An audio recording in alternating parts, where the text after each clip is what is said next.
Good afternoon, and thank you for joining us. It is a pleasure to welcome you to Double Take, Stories That Make You Think Twice, HGSE's community storytelling event. I'm excited to join you this afternoon as we welcome and come together to listen to several members of our community share their unique experiences. Double Take was launched in 2016 with the belief that storytelling is a powerful way to learn from one another. Even in a well-connected community like ours, there is oftentimes a good deal that we assume but don't actually know about each other, and stories go untold. Today marks the 7th time that this event is being held, and it is truly one of my favorite events during the year.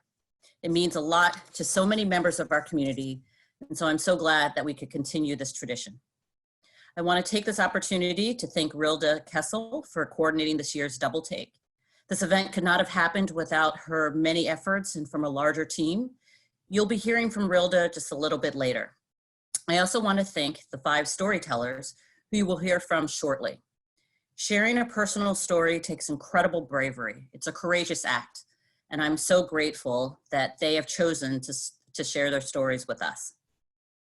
In this moment of great uncertainty and physical separation, the purpose of this event seems even more important. So I'm so glad that we could come together to celebrate, to listen to each other, and to learn. And with that, I would like to hand things over to our first storyteller, Kerry Mullin.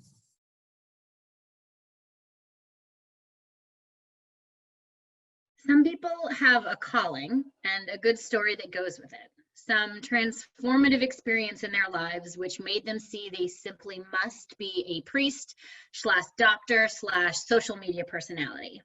And it's taken me a while, but I think I finally come to terms with the fact that the moment I knew I had to become a teacher was when my grandma called me a loser at the Golden Corral buffet. It's Memorial Day weekend, 2012. There's a cab waiting outside my apartment, and I was headed to the airport to spend some very strange quality time with my grandma in Tampa. My only remaining grandparent back then, Grandma was the kind of person whose biography seems mostly invented for the sake of a good story. She was a top baseball player in high school who was offered a chance she didn't take to turn out for the professional women's teams that started during World War II, thus depriving me, I assume, of a cameo 50 years later in the movie A League of Their Own. She had 1 marriage and 3 sons, another marriage with 2 more kids, and then a second, equally tumultuous marriage with her second husband just a few years after their first divorce. It was very Boston Catholic Elizabeth Taylor of her. Grandma was a tennis pro who used to live in hotels, who moved back and forth across the country whenever she got bored or way too sick of winter. At my sister's wedding, a fist fight broke out between some drunk cousins, and while everyone else scrambled to defuse the situations, she lit up another cigarette and laughed at their poor form. And she once said to me about me, when I had really made her laugh one day, "Man, I am so glad your dad didn't have a vasectomy until after your brother was born." That's a literal quote that my grandma said to me. What I'm saying is she was hilarious and also nuts. I loved her and was fascinated by her temper and her humor. My brothers used to spend parts of every summer with her in Florida and come back sunburned and happy. I was too young to spend a lot of those trips with her, and I was always jealous about that one-on-one time they got. Then, when I was 27, Grandma was diagnosed with breast cancer. A few years before this, my other wonderful grandmother had passed away, and I had always felt an obscure but very real guilt that I could not do more or be there more for my Nana. So, when Grandma was diagnosed, a plan was hatched among her children that they would take shifts living with her 2 weeks at a time in order to support her through her treatments, and I demanded to get a turn as well. I had a job that I was mostly indifferent about, and they said I could have the time off, so I figured this time I could actually be there for someone, and off I went. If you've been listening to any of the above, you may have already guessed what I knew but was still somewhat taken aback by. My grandma was a bad patient. She was exasperated by the entire process and thought everyone was making too big of a fuss. We would sit in the waiting room before her treatments, and she would whisper to me about how everyone there looked way sicker, and shouldn't we just get out of here already? A man with a sweater vest once politely offered her a magazine, and she told him to quit flirting. She roasted basically every man we came into contact with, which was largely unfair, but also pretty funny. Cooking and cleaning, but mostly we just hung out, and she would randomly decide we were going to Dunkin' Donuts or to a pie shop she liked, or to sit in the garden and play poker. That, by the way, is when she bestowed the vasectomy.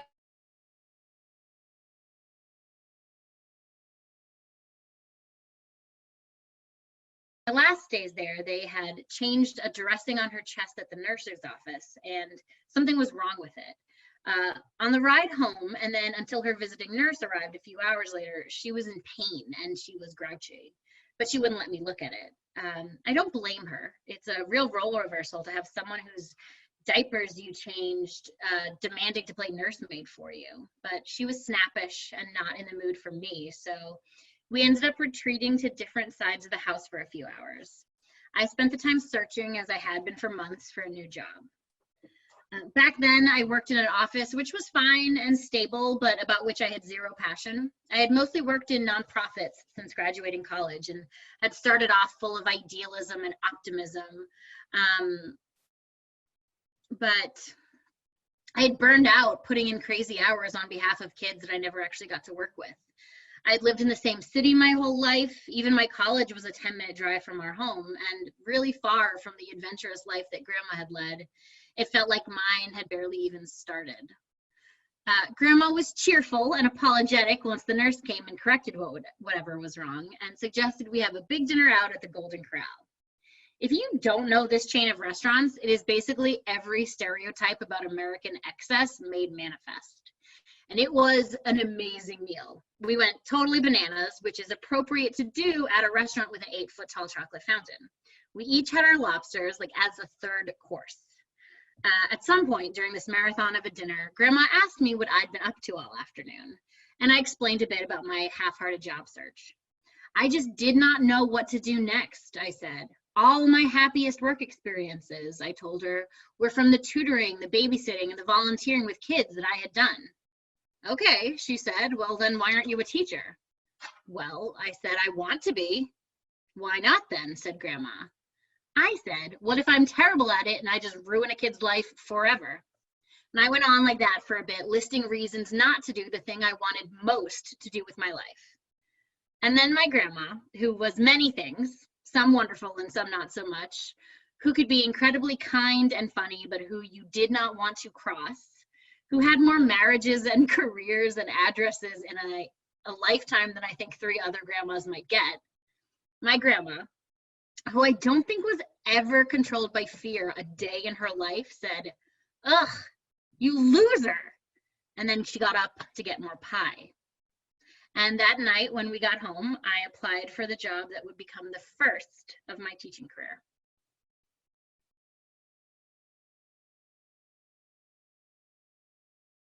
People always ask me, why do you want to work with teenagers? Why that group? When I was in high school, I ran track for all 4 years. And when I was a freshman, I met this phenomenal sophomore named Angelus. Now, Angelus' parents named her the best way I could think of to describe her, because she was definitely an angel to me. Angelus was the most genuine person I had ever met. Her smile and her laughter were always authentic, and I never really had to worry about being weird around her because she had that covered. And she slowly became my best friend. But I went through my first heartbreak without Angelus. It was something that I didn't expect to happen. I always thought she would be there when I needed a shoulder to cry on because I found out he had cheated. And I thought she would be there to help me find my motivation for school and track again. And I thought she would be there to help me find myself because I had lost myself in the heartbreak. But Angelus probably thought I would be there for her too. I remember where I was when I heard the news. I was laying on my grandma's floor, waiting for my mom to finish her conversation, like always, and I got a text. Did you hear? And I was confused and a little lost, and then completely lost, because I found out I had lost Angelus. They found her, she had committed suicide, and I wasn't there. I was gone at a summer college program, and I miss her, and I love her. Now, when I was growing up, mental health was not taken seriously by the adults in my life. The year before, we had lost another one of my classmates, another one of my friends to suicide, and she was being bullied, and none of the adults were there. None of them cared. And she was actually being bullied by some of the adults in her life. You see, Angeles was feeling lost and confused in her relationships, and there was no one there. The adults weren't there. My track coaches, they pulled us together. They wanted to have a team meeting. And after the meeting, they pulled me to the side, and I thought they would share some encouraging, kind words to help me through this time. But instead, they humiliated me, asking to see my wrist because I was close to Angeles and I wore a lot of bracelets. So what could I be hiding? You see, there were rumors going around about Angeles as well, and those adults were feeding into the rumors. And then my teachers, they didn't think that I was actually grieving because grief didn't show up the way they expected it to, but they weren't with me when my mom had to pull me out of the funeral because I could barely stand. And they weren't with me when I had to endure the dirty looks from other adults because I was being too dramatic. They weren't my teammates and my friends who were comforting me and there with me. You see, there were no adults there for me. After a year, my track coaches told me I no longer had to wear the ribbon that they gave us to memorialize Angeles because it had been a year and my grieving needed to stop. And I needed to focus on track. So you see, the only support I really got during that time was from a classmate. So I'm a friend, the girl, best friend of the girl who had lost the year prior. And she sent me a simple text that said, "Let me know what I can do to support you. I know your pain. I lost my best friend too." Everyone I knew in high school was in some sort of abusive relationship, whether it be mental, emotional, physical. And we all got through it by supporting one another, by lifting each other up. So for me, all they did was tell me, "Hey, you need to suck it up. I know you're not letting blank make you feel this way still. Are you still crying over blank?" You see, all the adults that I thought had it together that could support me at that time had no idea what to do. And so me and my friends, we got through those relationships together on our own, but also realizing that there was no adults to help us. You see, it was me who had to talk to the counselor when I found out my ex-boyfriend was going to commit suicide. It was me who had to tell his parents because they had no idea. It was me who had to support him even though he had just hurt me. And so I've never really told the story in this way or like this, but a thing that I've learned is that teenagers need supportive adults in their lives, not just because it's shown to prove whatever positive experiences, positive outcomes, but because it can save their lives. And I enjoy fostering community and connections with the students I work with. And I know that just my presence alone and support in their lives could ultimately save it. And that's all the motivation that I need.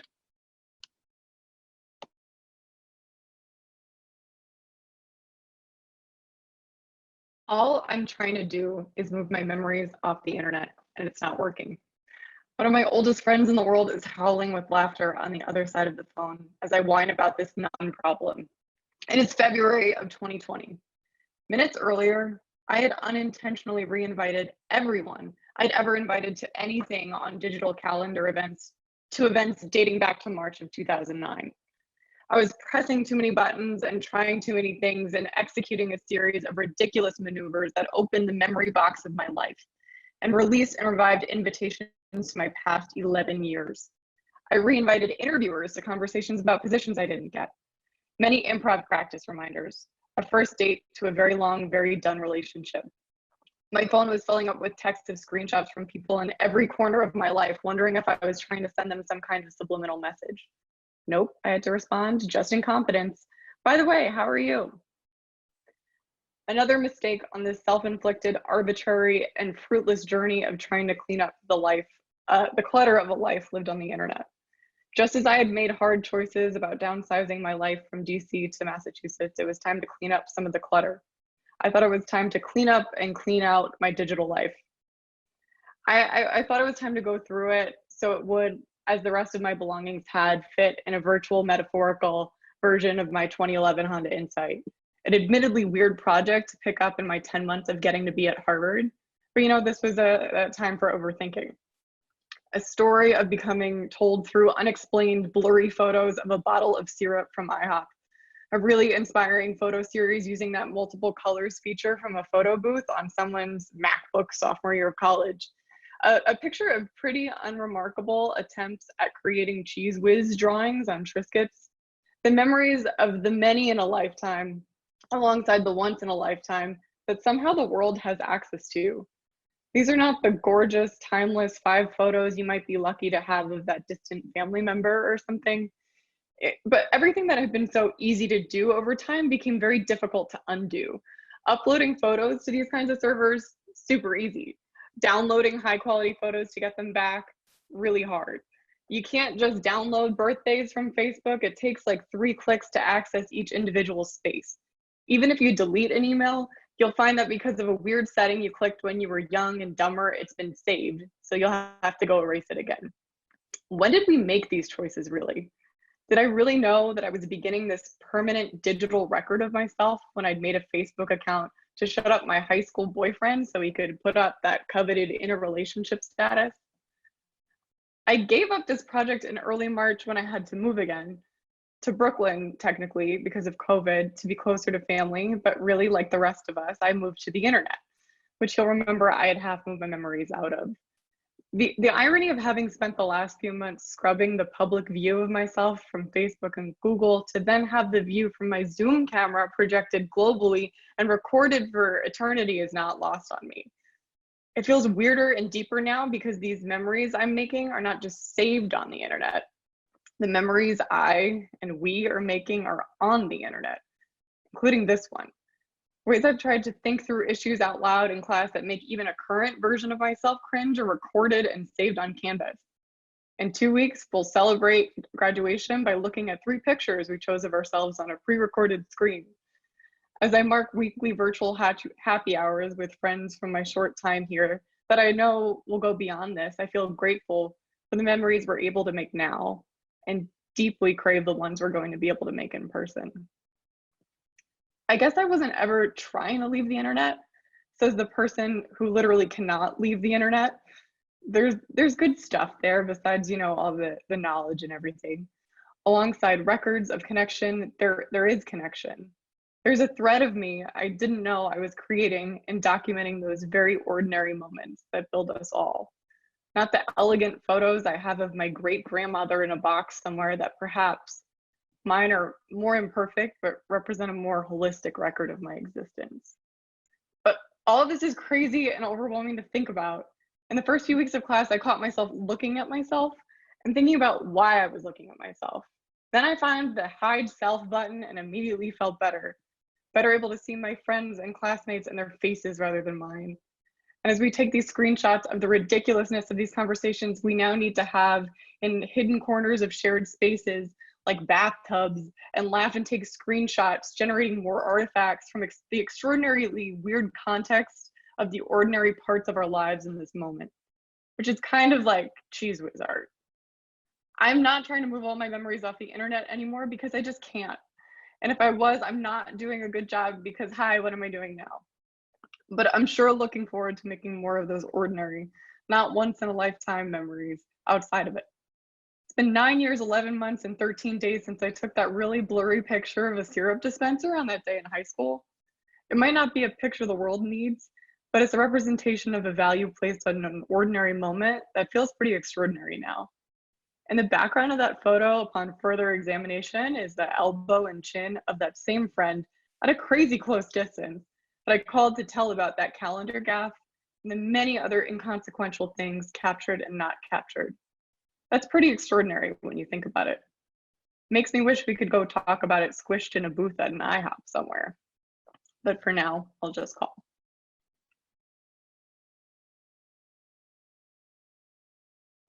I originally wrote this in 2017 as a graduate student at the University of Michigan, and I'd actually forgotten about it until a few weeks ago when I shared it in class for a presentation. And hearing the details reminded me of how much things haven't really changed. Even during a global pandemic, there's some things that even masks can't mask. So I've titled this, I'm Afraid of You Too. It's 8:30 and I'm leaving my Wednesday evening class. I bid farewell to my classmates and began my mile-long walk to the Michigan Stadium parking lot. Standing at approximately 6 feet, 5 inches tall, my strides are long. So are the long, black locks bouncing from my beanie. It's dark outside, and as I swiftly walk through the crisp fall wind, I pass people who do not look like me. They stare coldly at me, and I mug them back. Not mean, but hella matter of fact. This silent exchange is meant to remind me of my place in the world. I will not subscribe.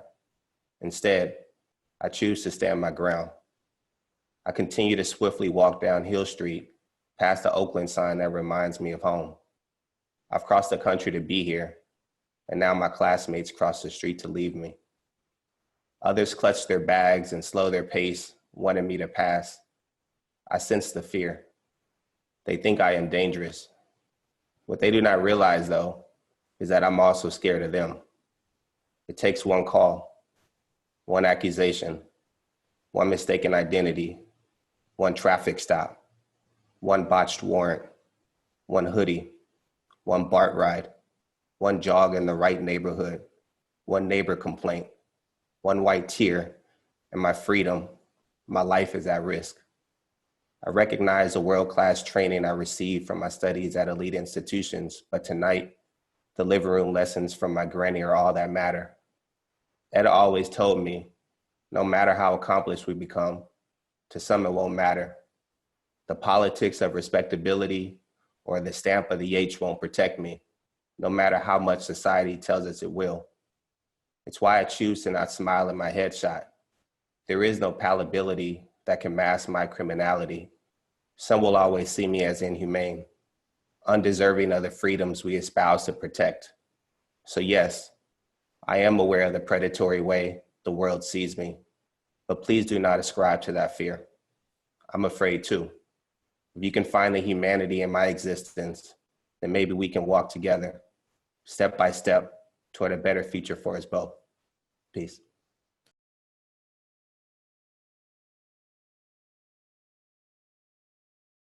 I come from an ancestry of warriors, of guerreros, of people who survived and thrived in spite of colonization. My mommy is from Sinaloa, Mexico, and my papi is from Durango, Mexico. Due to poverty and crime in their states, my grandparents migrated their families to the border town of Tijuana, Baja California, Mexico, where my parents then met before their teenage years.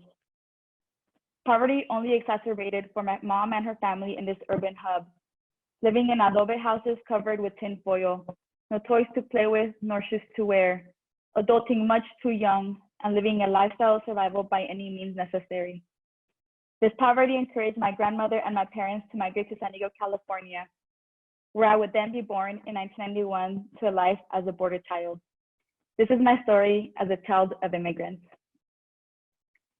Growing up in a poverty-stricken one-bedroom apartment with 4 people brought many challenges. But navigating a lifestyle of survival challenged me to turn to my cultural wealth of strength to persist. It was my mommy's 3 a.m. alarms, her 2-hour public transportation rides to and from work, the 2 jobs she worked for many years, her creativity to make dishes that would last long like beans and rice with tortillas con salsa, her spirit that was awakened with music on her rare days off, her passion for dancing, her ways of advocating for us in school when we couldn't afford uniforms, even though she did not know the language, her injured and scarred hands from the endless sewing at the factory, her encouragement to do well in school so we could work with our minds and not with our hands.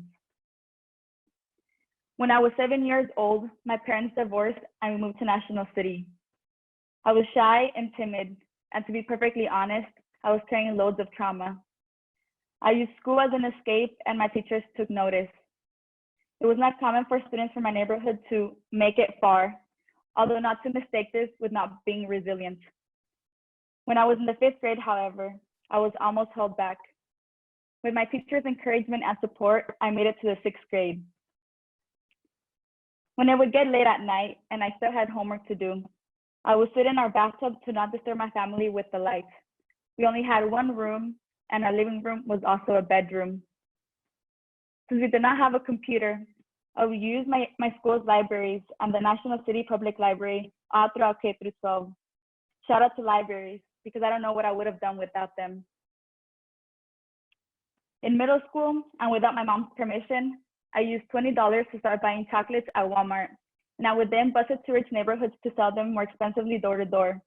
I wanted to help my mom pay the bills. After running practice in high school, I would go to my job at a Yum Yum Donuts, far away from school, but near home. Oftentimes, I would work late at night, up until 2 a.m. I remember using the cutting board as a desk to do my homework. Then I had to wake up at 5 a.m. the next day to catch the bus to school with my siblings.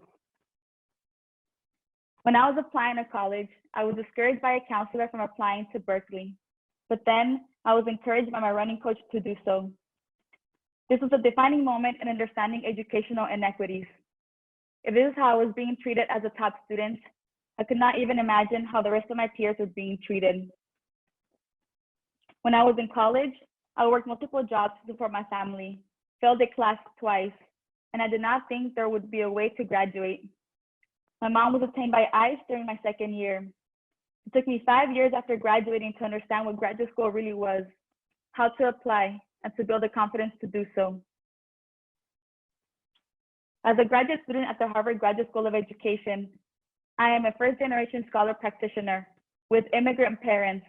My mother, who just became a citizen exactly 1 year ago, my undocumented father, who is currently on an order of deportation, and who recently lost a limb due to diabetes. I have resilient immigrant parents that even after more than 30 years of being undocumented in this country, they didn't let their status define them. They used their strength to persevere, to move beyond the stereotypes, and to work more than any other American I know. And to honor their legacy in this country, I became the first person in my entire family here and in Mexico to graduate college and to receive a graduate degree. You see, I did not have anyone holding my hand, telling me to sit in that bathtub, to wake up and walk myself to school at 6:30 a.m. at the age of 10, to buy chocolate bars and go to the wealthy neighborhoods to sell them, to use the libraries available to me, to work endlessly at a donut shop, to not give up after my failing grades in college. But I did have examples of resilience and people to imagine a future for me that I could not imagine for myself. Throughout my journey, these undocumented Americans paved the way for me. They helped me develop the confidence to do all of this and more. Whenever I want to give up, or whenever anyone talks badly about undocumented people, I think of my mommy and papi. Those years of working in a heart-wrenching factory in San Jose, California, and in construction under the scorching sun in San Diego and LA. Nothing has been handed to them, and nothing has ever come easy. Today, I am my parents' dreams in the flesh. They're frutos from all of their sacrifices. Proudly raised in National City, California, and with dreams bigger than the institutional barriers placed upon them. With this at my core, and the resilience in my blood and tatted on my left arm, I will never forget to persist and to always bring my family and community with me. Without a doubt, crossing the border for us has been the biggest privilege I've had.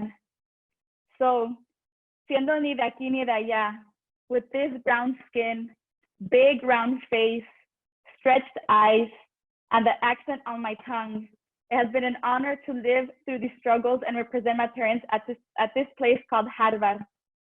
It is my turn to use these privileges that come from their sacrifices and to give back to the field of education, to follow my passion of imagining a world free of injustices and inequities, to advocate for all students, and to never be afraid of challenging the status quo. Gracias, y si se pudo.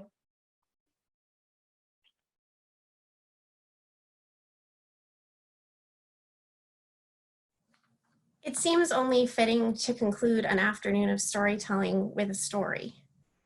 Mine is a story about a story that I told on the Ask With stage at the first Double Take in 2016. And this story, well, it led to more stories and new friendships and a TV show and a marathon. And it led me here now, all because I told a story. Dean Jim Ryan wanted to bring storytelling to Appian Way. He enlisted my colleague and friend, Matt Weber, to create Double Take. When I asked Matt about the event, he encouraged me to apply. They wanted faculty, students, and staff to take part. Don't worry, Ril, I don't think it'll be that popular. So I applied. And when I arrived to Ask With that night, I took note that it was full. When I stepped onto that stage, I had a feeling that I was making a horrible mistake. You see, I love storytelling, but I was at work. But it was too late. So I opened my mouth and somehow the story that I had written came out of it. And I remember when I sat back in my seat, I felt lighter. I told a story about my mom, how I'd been losing her for some time and I didn't know why. It's the story about her diagnosis of Alzheimer's, and it's a story about love and grief. And telling it, it was healing. Storytelling can be healing. Afterwards, I remember I got an email from a student I didn't even know. Rilda, my dad won't be at commencement next week. Lost him to Alzheimer's, same age as your mom. And then he quoted me. He quoted a line from my story back to me because it had resonated so much. Storytelling can connect people. That's when I knew that storytelling had to stay on Appian Way and I wanted to be a part of it. For the next 5 Double Takes, I served on the selection committee and I helped coach the tellers. It took Matt 1 year, but he finally convinced me to post my story on the HGSE Facebook page. I did it because it was Alzheimer's Association Awareness Day, and he linked to my fundraising page. My story received 20,000 views and I raised $5,000 in 3 days. Also, the people from my hometown watched the story. They learned about my mom, they learned about the disease, and they reached out to help my family. Storytelling can teach. I wanted to learn more about the craft, so I took a class at a local nonprofit called Massmouth. There, I was required to write a news story and workshop it. The story I wrote in class is also about Mom, but this one is about the day I toured a nursing home, a place I knew the disease would take her. When the class was finished, I decided to try out a storytelling slam. I didn't know that a slam is a competition, and it is, but I won. I made it to the semifinals and I won. I had the opportunity to tell on the stage of Somerville Theater. And from there, I was asked to tell on a WGBH TV show about stories. I was on TV. Storytelling can propel. The nursing home story resonated with people, and telling it deepened my connection to the Alzheimer's Association and their efforts. These conversations somehow led me to agreeing to run a race in their bib, and I used the footage of my story to fundraise. I raised thousands, and this November, I ran the New York City Marathon to find a cure, to honor my mom, and to prove to myself that I can. Storytelling can empower. Meanwhile, at HGSE, Dean Jim Ryan had moved to be the president of UVA, and he took Matt Weber with him. It looked like Double Take was gone too. I conferred with my colleague and friend, Kevin Bohm, and I said, Kevin, we can still have storytelling. We'll just do story slams. He agreed. And when our colleague, Brendan Russell, heard about this, he had an outrageous idea. Rilda, he said, you could do it. You can run Double Take. Put together a proposal and I'll send it over to Dean Long's office. Me? I'm a PA. I don't do events that Phil Ask With. But then I thought about it, and I thought about the last time I'd let that room frighten me and how I still did it and everything that happened next. Okay. So I Googled how to write a proposal and I wrote one. The dean's office approved it and I was on my way. I was going to run Double Take, start to finish. I was going to be the one who filled Ask with people and with stories. Storytelling gathers people. I got to work. I went to a training in New York City with the Moth. I lived and breathed stories. And then March, a call. It was the nursing home. You know, the one I tell the story about. A bed was ready. A bed was ready for my mom. She'd been on the waiting list for 2.5 years. There aren't enough beds in nursing homes for people in her condition. At that point, it was getting really hard for Dad to care for Mom at home. So we had a choice: take the bed or wait till another one opens. We took the spot. We had 6 days to pack up my mom, wrap our heads around all of this, and moved her in. And on March 2nd, my brother, my dad, and I did the impossible, the necessary. And as I walked out, I thought of that story, the story that I have told a dozen times. And I thought about all the people that have listened to it, all the people that I've connected with because of that story. And their connection was my strength, what I needed to walk out of that building. Storytelling can strengthen. So it was my plan to go back to work, and then it would be spring break, and I would go to the nursing home and visit, and I would be with my mom, and I would make sure she was okay, and her room was cozy, and the food was decent, and the nurses would know how precious my mom is. I would be back.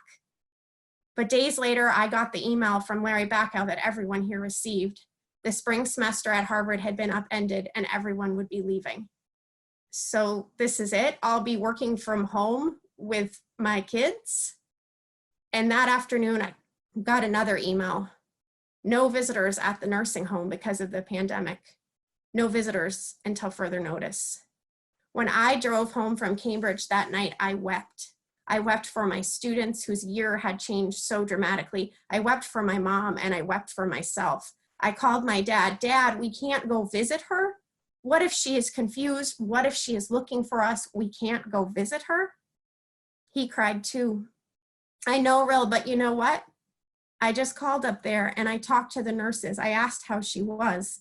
And I said, she couldn't come to the phone.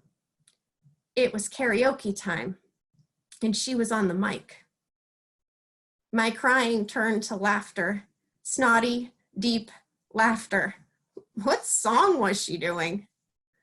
And when I got off the phone, I realized that that was a story. Chapter 2 of the nursing home story, karaoke and COVID. After a few days, I settled into my working from home, homeschooling new normal, and I reached out to the dean's office. What about double take? They said, it's up to you. Obviously over Zoom now. Are you still interested? I answered yes. Now more than ever, HGSE needs stories. My incredible colleagues are such a big part of this story, and I'd like to thank several now.